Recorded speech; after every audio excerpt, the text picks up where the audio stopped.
Masih ada ogoh-ogoh dibuat dari bahan styrofoam sehingga mengancam kesehatan dan lingkungan. Meski demikian, salah satu seketruna Tridi Denpasar menunjukkan kepedulian terhadap kesehatan dan lingkungan dengan membuat ogoh-ogoh dari bahan-bahan alami yang ramah lingkungan.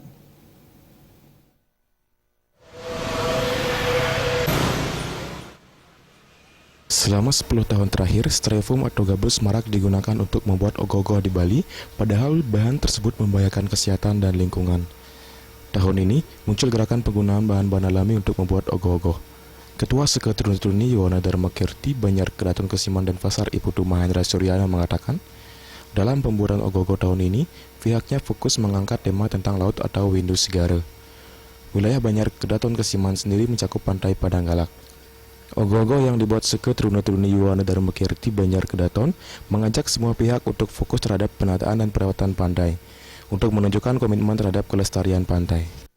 Untuk bahan-bahannya kita sih sekarang lebih fokus ke ramah lingkungan ya, terutama untuk bahan pembuatan kita buat kayak dari sisit dari belahan bambu itu, terus itu kita menggunakan koran dan kita juga menggunakan bahan-bahan dari laut seperti kerang, pasir dan kayak rumput-rumput laut itu kita juga gunakan sih. Mahendra Suryana menegaskan, hampir 90% bahan yang digunakan untuk membuat ogoh-ogoh merupakan bahan alami.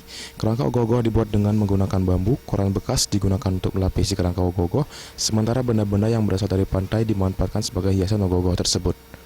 Alit Putra dan Gargita, Bali TV.